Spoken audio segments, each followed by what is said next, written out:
The worst day of my life was when I left Ethan. But today, 2 years later, he was standing in my office next to my boss. My heart was pounding so hard I knew this wasn't a coincidence. "Kai, meet our new head of marketing," Mr. Peterson said, but I was lost in Ethan's blue eyes. The same eyes that had turned red from crying when I said goodbye to him. I sat in my cabin, hands shaking as I gripped my coffee cup. The flashback hit me hard. The day Ethan's mom came to my apartment. "You don't deserve my son," she had said, pulling out a check from her Chanel purse. "This is $50,000. Just disappear from my life and never tell Ethan I was here." I hadn't taken the money, but the threat was crystal clear.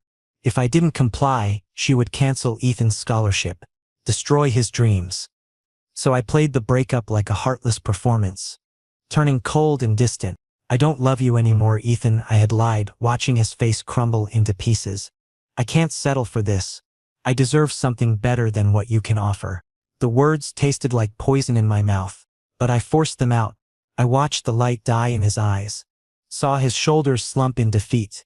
He had tried to argue, tried to fight for us, but I kept throwing daggers with my words until he finally stopped trying. "Please, Kai, just tell me what I did wrong," he had begged, tears streaming down his face. "I can change, I can be better. Just don't leave me." But I couldn't tell him the truth. I couldn't let him sacrifice his future for someone like me. So I packed my things while he stood there, broken and confused, asking questions I couldn't answer. Now here he was, successful and confident, discussing deals with my boss. When he walked toward my cabin, I pretended to be busy, staring at my laptop screen like my life depended on it. "Long time, Kai." His voice was deeper now, more controlled than I remembered. "Seems like you got everything you deserved." His words stung because he didn't know the truth. I couldn't look at him directly, because if I met his eyes, all the pain would come rushing back. The sleepless nights, the tears, the way I had to rebuild myself from nothing after losing the most important person in my world. "Let's keep this professional, Ethan," I said, still focusing on my laptop screen. But then his cologne hit me, the same scent that used to drive my omega senses absolutely wild. My hands clenched under the desk, fighting every instinct that screamed at me to reach for him. My omega biology hadn't forgotten him. 2 years of trying to move on, dating other people, forcing myself to respond to different alphas, but none of them had ever affected me the way Ethan did. Just his presence in the room was making my body betray every wall I had built up. "Sure thing, Mr. Thompson," he replied in a formal tone, but I could hear the hurt underneath. "I'm only here for business." The way he said my last name instead of my first name felt like a slap. We used to be so intimate, so connected. He used to whisper my name like a prayer, like it was the most beautiful word in any language. Now I was just another colleague, another business contact. When he left my office, I realized this project was going to last 3 months. 3 months of working with Ethan, 3 months of pretending my heart wasn't completely shattered. 3 months of acting like seeing him again didn't make me want to confess everything and beg for his forgiveness. I tried to focus on work, but my mind kept drifting to memories. The way he used to bring me coffee in bed on Sunday mornings. How he would hold me during thunderstorms because he knew I was scared. The gentle way he would scent me when I was stressed, his alpha pheromones instantly calming my omega anxiety. We had been perfect together, complementing each other in every way. He was ambitious and driven. I was creative and intuitive. He grounded me when my emotions got too intense.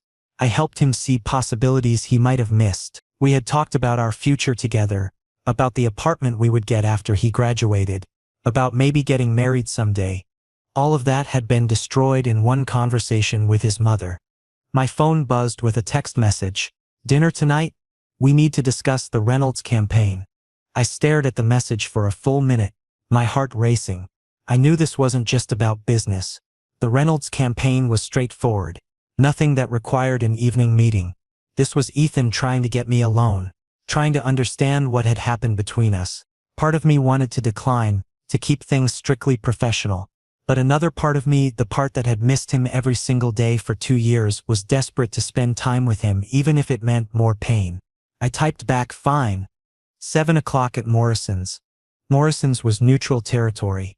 A busy restaurant where we wouldn't be too tempted to have personal conversations. At least, that's what I told myself.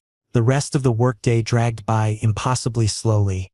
I kept catching glimpses of Ethan in meetings, seeing him laugh with other colleagues, watching him command attention the way he always had. He was more confident now, more self-assured. Success looked good on him. I found myself wondering about his life over the past 2 years. Had he dated anyone seriously? Had he found someone else to hold during storms? The thought made my stomach twist with jealousy I had no right to feel. When 7 o'clock finally arrived, I was already sitting at a corner table, nervously fidgeting with my napkin. I had changed clothes 3 times, finally settling on a simple black sweater that I knew looked good on me. Not because I wanted to impress Ethan, I told myself, just because I wanted to feel confident. But when he walked into the restaurant, scanning the room until his eyes found mine, I realized I was lying to myself. I wanted him to see what he had lost. Wanted him to regret every assumption he had made about why I left. He looked incredible in a dark gray suit that emphasized his broad shoulders. His hair was shorter now, more professional, but I could still see the boy I had fallen in love with in college. The way he walked, the slight tilt of his head when he was thinking, the graceful way he moved through the crowded restaurant. When he reached the table, there was a moment of awkwardness, as we both hesitated. Should we shake hands? Hug? In the end, we both sat down without any physical contact, but I could feel the tension crackling between us like electricity. This was going to be the longest dinner of my life. Sitting across from Ethan in the restaurant, I was seeing him properly for the first time in 2 years. He had changed, his shoulders were broader, his presence more commanding, but when he nervously touched the menu, I knew that inside he was still the same Ethan. You started a coffee shop chain, I said, focusing on the business cards he had placed on the table. Congratulations. 3 locations now, he said with unmistakable pride, then paused. How did you know about that? Shit. I had researched him obsessively, because I had never been able to move on. I knew about his business, his success, even the interview he had given to the local newspaper about young entrepreneurs. Just heard around. He leaned forward and I was hit with the scent of his aftershave. My omega instincts went haywire, recognizing my former alpha despite all the time that had passed. My body remembered him even when my mind tried to forget. Kai, why did you really leave me? The direct question caught me off guard. I gripped my wine glass tightly, using it as an anchor. Ethan, the past is the past. Let's focus on work. Bullshit, he whispered harshly, his voice carrying an edge I had never heard before. For 2 years I convinced myself that maybe I wasn't enough for you. But something doesn't add up. You changed completely overnight. I tried to deflect to protect both of us from this conversation. People change, Ethan. I was ambitious. You were struggling. His jaw clenched and I saw a flash of anger in his eyes. So you left because I was poor? I told you let's move on. But my voice cracked slightly, betraying the emotion I was trying so hard to hide. He suddenly stood up, leaning closer to me across the small table. I could feel his body heat, and my omega pheromones were reacting despite my best efforts to stay calm. The other diners faded into background noise as my entire world narrowed down to this moment. You're lying, Kai. I know you better than that. You don't know me anymore, I said firmly, but inside I was melting. Being this close to him after so long was overwhelming every sense I had. Ethan let out a frustrated sigh and sat back down, running his hands through his hair the way he always did when he was stressed. Fine. But this project, I'll work with you professionally, but I'm going to figure you out. Because this Kai I'm looking at, cold, distant, this isn't the real you. The waiter came to take our orders, giving us a brief reprieve from the intensity. I ordered pasta without really thinking about it, just needing something to do with my hands. Ethan ordered the salmon and I remembered how he used to always order fish when he was nervous. Tell me about your business, I said, trying to steer the conversation to safer ground. His face lit up as he talked about his coffee shops, and for a moment it was like old times. He was passionate and animated, describing his plans for expansion, his dreams of creating a chain that prioritized fair trade and community involvement. This was the Ethan I had fallen in love with. Driven, idealistic, wanting to make a difference in the world. The first location was rough, he admitted. I had no idea what I was doing. Made every mistake in the book. But I kept thinking about what you used to say, that failure is just information. That helped me push. My heart clenched. He had remembered my words, had carried them with him even after I left. You always were determined. I had to be. After you left, I needed something to focus on. Something to prove. He trailed off, looking down at his plate. To prove what? He met my eyes, and I saw vulnerability there that made my breath catch. To prove that I was worth something. That maybe someday I could be the kind of person you deserved. I wanted to tell him that he had always been worth everything to me. That leaving him had been the hardest thing I had ever done. Instead, I took a large sip of wine and tried to change the subject again. But Ethan wasn't letting me off that easily. I tried dating, he said quietly. A few different women. Nice, successful, beautiful women. Jealousy shot through me like lightning, but I forced my expression to remain neutral. That's good. You should be happy. I couldn't connect with any of them, he continued, watching my face carefully. Every time I found myself comparing them to you. The way you laughed at my terrible jokes. How you would steal my hoodies and they would smell like your perfume. The way you would curl up against me when you were reading. Ethan, don't. The way you would look at me like I was the most important person in your world. I had to look away because the raw emotion in his voice was breaking down all my defenses. This was exactly what I had been afraid of. That seeing him again would undo 2 years of trying to heal. The waiter brought our food, but neither of us was really eating. The tension between us was palpable. And I was sure other diners could feel it too. I need to know, Kai, Ethan said softly. Even if it hurts, even if you tell me something I don't want to hear, I need to understand why the person I loved more than anything in the world suddenly looked at me like I was nothing. Tears pricked at my eyes, but I blinked them back. Some things are better left in the past. Not this. Not us. After dinner, he walked me to the parking garage. The evening air was cool, and I wrapped my jacket tighter around myself. When we reached my car, I thought he would say goodbye and leave, but instead he stopped and turned to face me. By the way, he said casually, but his voice carried an undercurrent of something more intense. My mom sent me an apology letter last year. About interfering in our relationship. My blood went cold. He knew? What? She told me everything, Kai. The check, the threats about my scholarship, all of it. His voice was quiet but loaded with meaning. The only thing she didn't tell me was what you actually decided to do. I fumbled with my car keys, hands trembling as I tried to unlock the door. I needed to get away from this conversation, from the way he was looking at me like he could see straight through to my soul. Tomorrow morning, 9 a.m. Conference room, he said, stepping closer. And Kai? He bent down to my eye level and I could see the determination in his expression. No more excuses. I practically dove into my car, starting the engine with shaking hands. As I drove away, I could see him in my rearview mirror, standing under the parking garage lights, watching me leave just like he had 2 years ago. But this time was different. This time he knew there was more to the story, and he wasn't going to let me run away without answers. Driving home, I realized that I had spent 2 years feeling guilty about breaking his heart, while he had spent 2 years thinking I was selfish and shallow. But now everything was about to change, and I wasn't sure I was ready for the truth to come out. My phone buzzed with a text. I never stopped loving you. Sleep well. I sat in my car in my driveway for 20 minutes, staring at that message and crying for everything we had lost. I was nervously drinking coffee in the conference room when Ethan arrived. Carrying a thick folder, he sat directly across from me without any pleasantries, his expression serious and determined. I'm not playing games with you anymore, Kai, he said, his voice steady but intense. My mom told me she threatened you, but she said you didn't take the check. So tell me, why did you really break up with me? I pretended to focus on my laptop screen, but my hands were trembling slightly. Ethan, it's complicated. Complicated my ass. He suddenly raised his voice, then quickly composed himself, glancing toward the glass walls of the conference room. Do you have any idea what you put me through? I went into a depression so deep I had to get therapy. The guilt hit me like a physical blow. I had known he would be hurt, but I had convinced myself that he would bounce back, that he was strong enough to move on.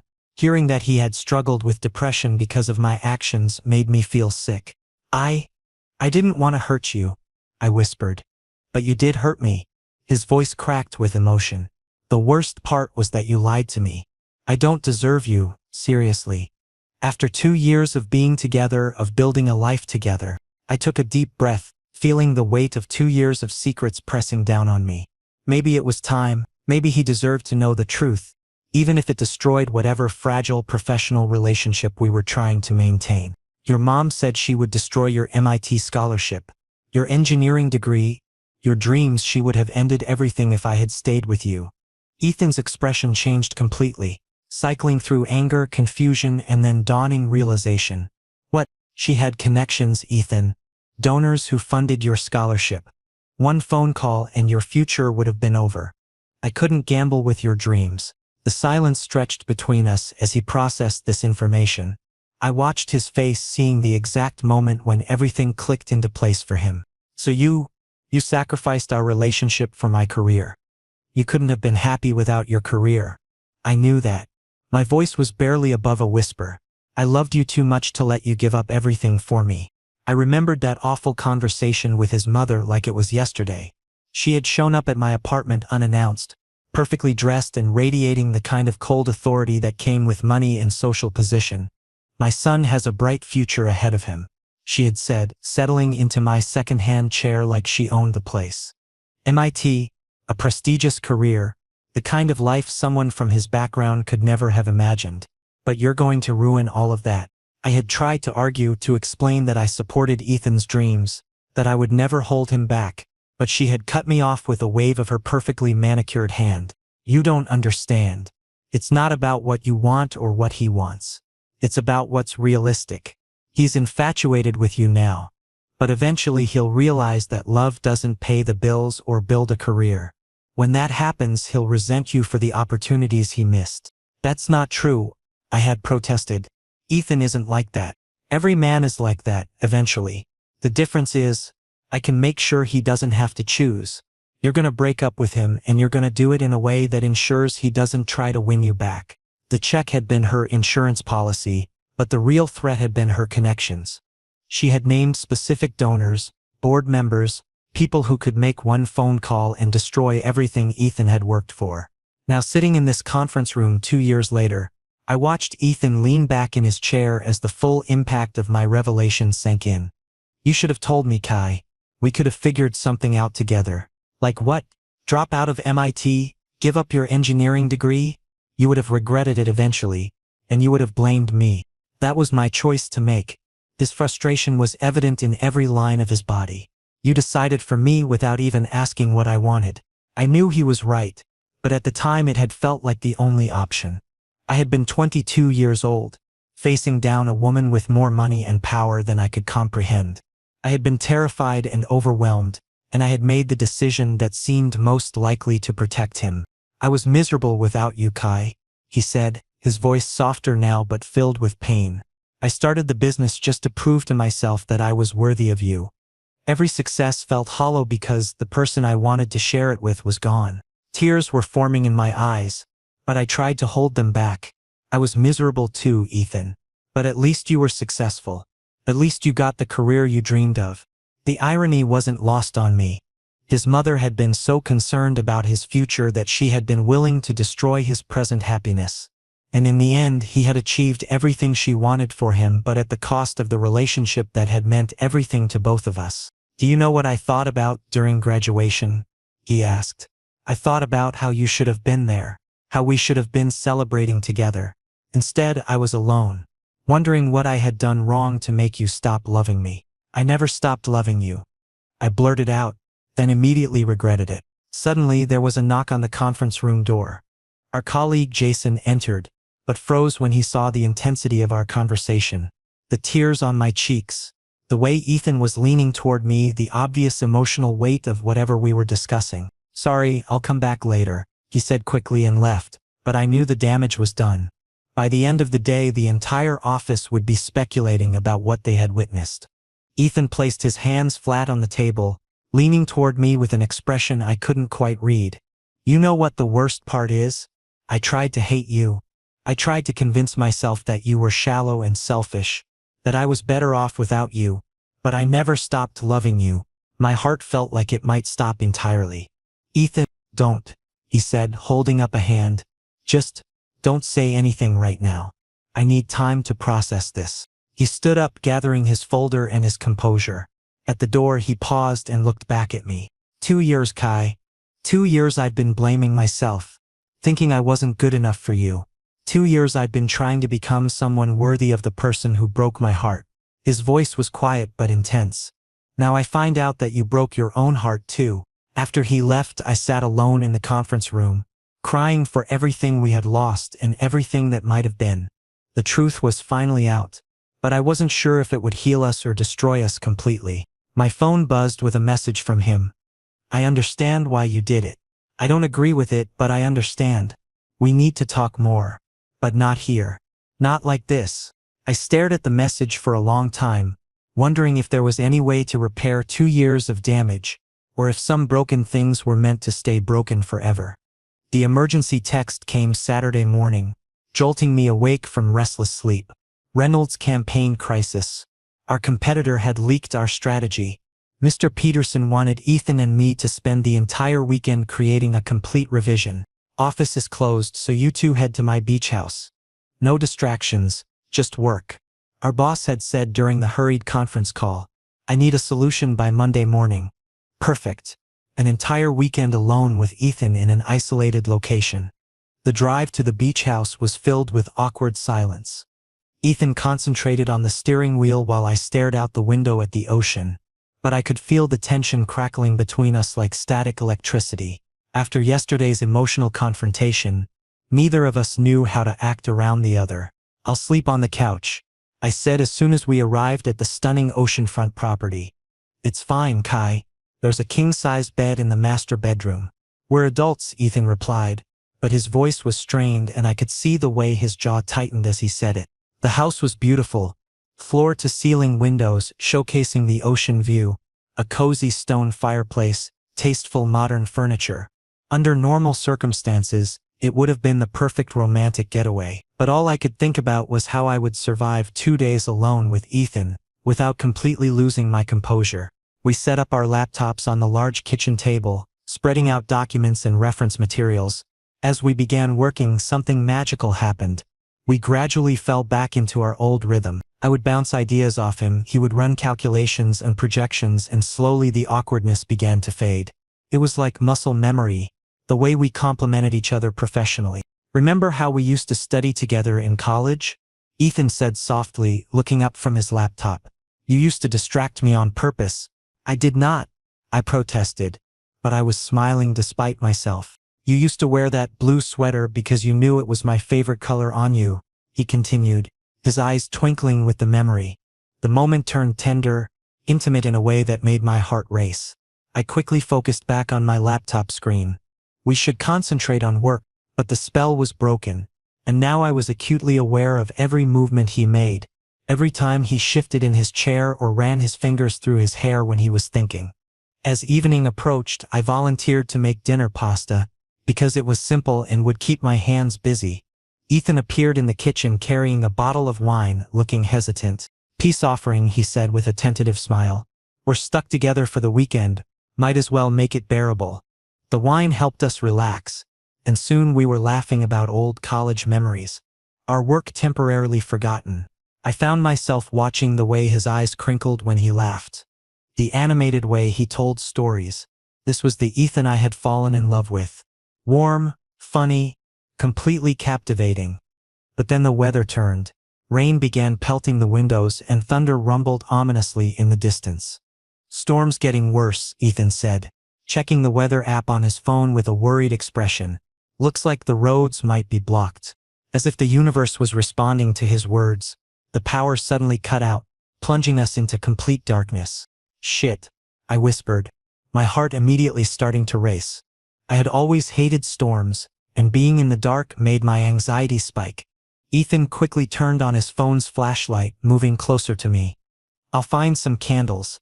When he brushed past me in the narrow kitchen space, my omega senses went into overdrive. His proximity, his familiar scent, the darkness, everything felt dangerously intimate. My body responded before my mind could stop it. recognizing him as my alpha, despite all the time that had passed. He found candles in one of the kitchen drawers, lighting several and placing them around the living area. The flickering candlelight transformed the atmosphere completely, making everything feel romantic and charged with possibility. The rain continued its assault on the windows, and the wine in our systems lowered our usual defenses. Kai. Ethan's voice was husky as we stood in the candlelit room. Being here with you like this, it feels like no time has passed at all. Don't, I said softly. But I wasn't moving away from him. He took a step closer and I could see the conflict playing out on his face. I missed this. Missed us. Ethan, we can't. A particularly loud clap of thunder made me jump, and without thinking I moved closer to him. His arms came around me naturally, protectively, like they had hundreds of times before. You're still afraid of storms, he said gently against my hair, and I could hear the smile in his voice. I placed my hands on his chest, feeling his heartbeat racing as fast as mine. The candlelight flickered across his features, highlighting the strong line of his jaw, the intensity in his eyes. We were standing so close I could feel the warmth radiating from his body. We should get some sleep, I whispered. But neither of us moved. In a minute, he replied, and I felt his lips brush softly against my forehead. The gesture was so tender, so full of the love we used to share, that I nearly broke down completely. This was dangerous territory, too intimate, too familiar, too much like the life we used to have together. But I couldn't bring myself to pull away. For just a moment I wanted to pretend that we could have this again, that the past 2 years of pain and separation had never happened. The storm raged outside, but inside the candlelit room, time seemed suspended. We stood there holding each other, both afraid to move, afraid to break the spell, afraid of what might happen if we acknowledged what was building between us. Finally, practical concerns won out. The candles were burning low, and we both knew we needed to maintain some semblance of professional boundaries if we were going to finish the project. I should set up the couch, Ethan said reluctantly, stepping back. Are you sure? The bed is big enough. I started and stopped, realizing how that sounded. I'm sure, he said firmly, but his eyes said something entirely different. As we prepared for sleep in our separate spaces, I could feel the weight of unspoken words between us. The storm outside seemed to mirror the emotional turbulence we were both trying so hard to contain. Lying alone in the master bedroom, listening to the rain and knowing Ethan was just a room away, I realized that spending the weekend together hadn't been about work at all. The universe seemed determined to force us back together, to make us confront what we still felt for each other. And despite all my fears and reservations, I was starting to wonder if maybe that wasn't such a bad thing. I woke up early Sunday morning, trying to escape the intensity of the previous night's moment. But when I padded to the kitchen, Ethan was already there making coffee, looking refreshed despite having slept on the couch. There was something different in his eyes, a new determination that made my stomach flutter with nervous anticipation. Good morning, he said casually, but I could sense the underlying current of electricity between us. Morning, I mumbled, accepting the coffee he offered and sitting down at the table trying to maintain some distance. As we resumed work on the presentation, I noticed Ethan kept stealing glances at me. I couldn't concentrate because every time he leaned over to check something on my laptop, I caught the scent of his cologne mixed with his natural alpha pheromones. My omega biology was betraying me, responding to his presence in ways I couldn't control. The presentation is almost finished, I said, trying to sound professional and unaffected. He replied in a distracted voice, playing with his pen, a nervous habit I remembered well. Kai, about last night. Nothing happened last night. I cut him off quickly, not wanting to analyze the way he had held me during the storm. Something did happen, he insisted, setting down his pen and looking directly at me. We both felt it. I stood up abruptly, closing my laptop. I'm going for a walk. The beach was beautiful in the morning light, waves crashing rhythmically against the shore. I tried to clear my head, pacing along the water's edge, but I could hear footsteps behind me. When I turned, Ethan was approaching with that determined look I knew meant trouble. Running away again, he called out. I'm not running. You are. His frustration was evident in every line of his body. Same way you ran 2 years ago. Kai, we need to talk about this. Really talk. There's nothing to talk about, Ethan. We're different people now. Bullshit. He gently grabbed my arm, turning me to face him. You think I don't notice how you react when I'm close? Your breathing changes. Your pupils dilate. You still want me. Physical attraction doesn't mean anything. It means everything. His voice cracked with emotion. Because it's not just physical, is it? You still love me. Tears started forming in my eyes, and I tried to look away, but he held my gaze. Love isn't enough, Ethan. Why not? His voice rose with passion. My mom's not a threat anymore. I'm successful, you're successful. What's stopping us now? All my fears came pouring out at once. Fear. I exploded, my voice breaking. Fear that you'll realize I'm not worth the sacrifice you think I made. Fear that you'll leave me this time. Fear that you'll wake up one morning and decide that what we had was just nostalgia, not real love. Fear that... My voice completely broke and I couldn't finish the sentence. Ethan stepped closer, placing his hands gently on either side of my face. Kai, breathe. I can't do this again, Ethan. The first time almost destroyed me. The tears were flowing freely now. Do you know what it was like? Pretending I didn't love you while my heart was breaking. Watching you hate me for something I couldn't explain. Look at me, he commanded softly. When our eyes met, his were filled with pain and understanding. You didn't just sacrifice our relationship. You sacrificed yourself. 2 years of believing you were selfish. When you were actually the most selfless person I knew.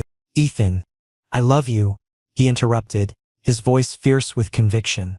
Not the memory of you, not what we used to be. I love you right now, as you are, stubborn, scared, trying to protect everyone but yourself. Light rain began to fall, as if the sky was crying with us. It was almost too perfect, this moment of emotional breakthrough happening against the backdrop of the storm. What if it doesn't work? I whispered, voicing my deepest fear. What if it does? He brushed a tear from my cheek with his thumb. We're not kids anymore, Kai. We've both grown up, learned from our mistakes. We can handle whatever comes our way. Thunder rumbled in the distance, and we both realized we needed to get back to the house. But as we walked back together, Ethan caught my hand in his, interlacing our fingers like he used to do. I'm not giving up this time, he said firmly, squeezing my hand. I won't let you push me away again. I've spent 2 years learning how to fight for what matters, and you more than anything else in this world. Back inside the house, we packed our belongings in a new atmosphere of tentative hope mixed with terror. Everything felt different now that our feelings were out in the open. The presentation is ready, I said, trying to inject some normalcy into the moment. Good, Ethan replied, zipping up his overnight bag. Then he paused, looking at me with nervous anticipation. Kai? When we get back to the city, would you like to have dinner with me? A real dinner, not a work meeting. My heart hammered against my ribs. Like a date? Exactly like a date. I looked into his eyes, seeing hope and vulnerability there. After a long pause, fighting every instinct that told me to protect myself, I slowly nodded. Okay. His smile was brilliant, transforming his entire face. Okay. As we prepared to leave the beach house, I realized that this weekend had changed everything between us. We couldn't go back to being just colleagues, couldn't pretend that we didn't still have feelings for each other. For better or worse, we were about to find out if love really could conquer the fear and pain of our past. The drive back to the city was filled with a different kind of tension, anticipation instead of dread, hope instead of regret. Whatever happened next, at least we would face it together, with honesty instead of the lies that had torn us apart before. Monday morning arrived with the kind of crisp clarity that only comes after a storm. Our presentation went flawlessly. We had managed to save the Reynolds campaign, and Mr. Peterson was thrilled with our innovative solution. Ethan and I received professional kudos from the entire team. But underneath all the congratulations, there was an undercurrent of tension about what would happen next between us personally. Dinner tonight at 7? Ethan whispered as he passed by my desk, trying to look casual for the benefit of our watching colleagues. Where? I asked, pretending to study the documents in front of me. That Italian place we used to love. If that's okay with you. The mention of Marcello's hit me with a wave of bittersweet memories. Our anniversary dinners, casual Tuesday night dates when we were too lazy to cook. late-night pasta cravings after studying for finals. It was our place, full of history and significance. Okay, I said softly, and I saw his shoulders relax with relief. The rest of the workday dragged by with agonizing slowness. I found myself obsessing over details that normally wouldn't matter. What do you wear to dinner with your ex-boyfriend who might become your current boyfriend? How do you act with someone who knows all your secrets? Who has seen you at your most vulnerable? Who has held you while you cried? By the time 7 o'clock arrived, I had changed clothes 3 times, finally settling on a navy blue button-down that I knew brought out my eyes. I told myself I wasn't trying to impress Ethan, but I was definitely lying to myself. When I arrived at Marcello's, Ethan was already waiting at a corner table, looking devastatingly handsome in a dark blue shirt that I remembered buying for him 2 years ago. The fact that he had kept it, that he had chosen to wear it tonight, made my chest tight with emotion. "Hi," he said, standing up when he saw me. "Hi," I replied, settling into the chair across from him. Ordering felt like stepping into a time machine. We both knew the menu by heart, knew each other's preferences, knew exactly which dishes we used to share, but the conversation felt different now. Deeper, more honest, weighted with the knowledge of everything we had been through. "I've been thinking," Ethan began, cutting into his salmon with careful precision, "about what you said on the beach yesterday, about fear." "Ethan, let me finish," he interrupted gently, setting down his fork. "I'm scared too. Scared of messing this up again. Scared of hurting you. Scared of not being enough this time either." "You were always enough," I said quickly, the words tumbling out before I could stop them.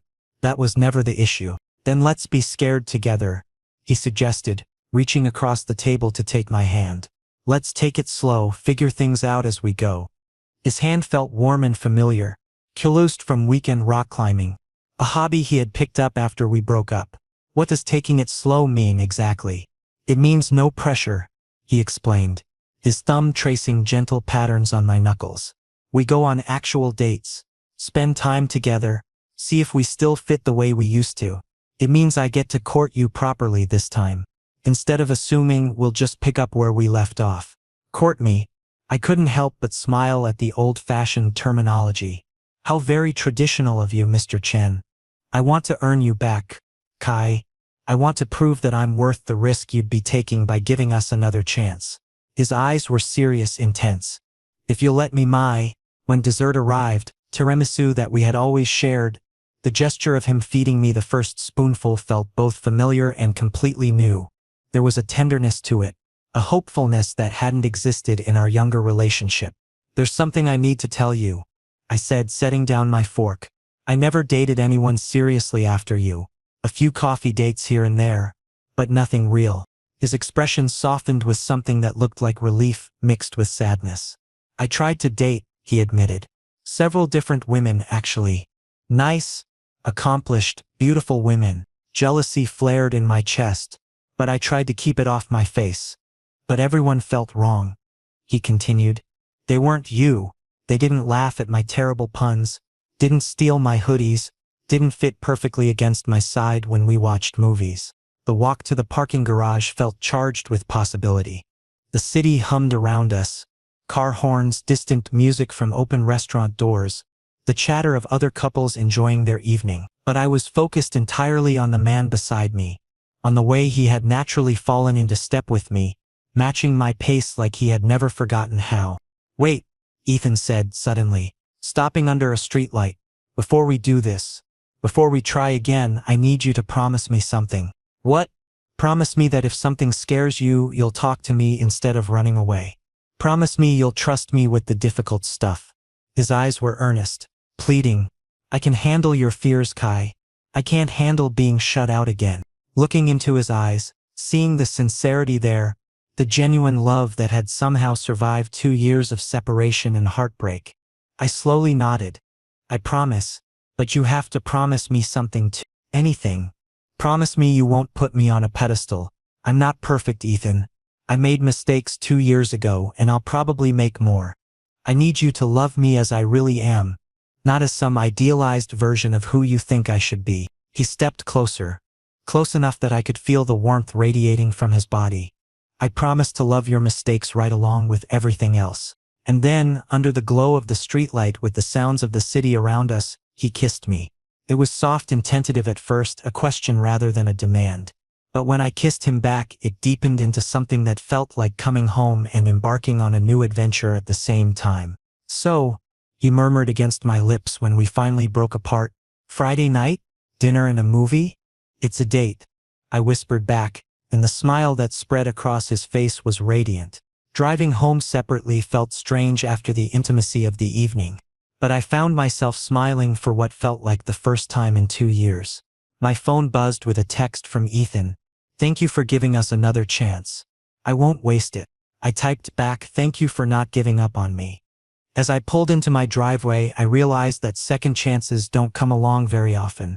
But when they do, when they're built on a foundation of genuine love and hard-won wisdom, they're worth fighting for. And this time, we were both ready to fight, not against each other, but for the love that had somehow survived everything life had thrown at us. The future felt uncertain but full of possibility, and for the first time in 2 years that didn't scare me. It excited me.